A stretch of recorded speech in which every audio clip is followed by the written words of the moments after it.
الفيديو بقى اللي الناس كلها بتحب تستناه عن الابراج. ايه الابراج الاكثر رومانسيه؟ تعالوا نتكلم عن اكتر الابراج رومانسيه ومحبه للحب نفسه. برج الحوت. برج الحوت يا جماعه من الابراج الحالمه اللي بتحب الحب.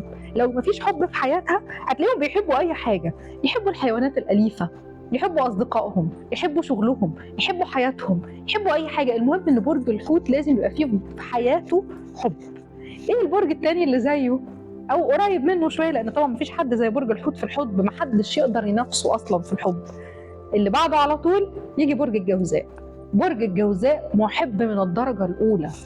يا سلام عليك يا جوزاء لما بتحب، بتطير، بتبقى زي ما تكون عصفوره وطايره في السماء. مين هيلحقك؟ مين ممكن يقرب منك؟ ولا حد. وحبيبك ده بيبقى عنده حمايه، زي ما يقولوا كده حمايه بتعمل كده عليه، جناحاتك بتبقى محاوطه كده على الشخص اللي انت بتحبه. بس ده طبعا لما برج الجوزاء يوصل لمرحله الحب.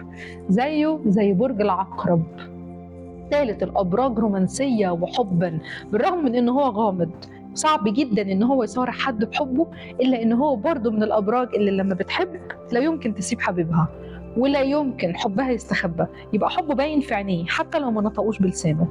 اخر الابراج واكثرهم رومانسيه، عشان احنا بنتكلم عن الابراج اللي بتعلم في الرومانسيه فقط لا غير، برج الميزان. يا سلام يا ميزان لما بتحب. انا عن نفسي احب اتحب من برج الميزان.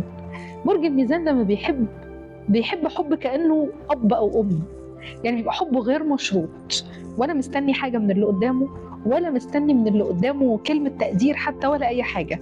هو بيحب علشان عايز يحب، ولما بيحب بيرتاح في حبه. دي الابراج الاكثر رومانسيه. طبعا مش معنى كده ان بقيه الابراج ابراج مش رومانسيه او ما بتحبش، لكن هنا في ابراج تانية بتعرف تعقل شويه افكارها، وبتعرف تعقل تصرفاتها، وما بتكونش بتحب الحب المطلق الفظيع ده. هنتكلم معاكم في اكتر الابراج عقلانيه في فيديو تاني، بس قولوا لي ايه رايكم في الكلام اللي احنا قلناه النهارده ده. كان معاكم ساره فوده، خبيره الفلك والتاروت والابراج. باي.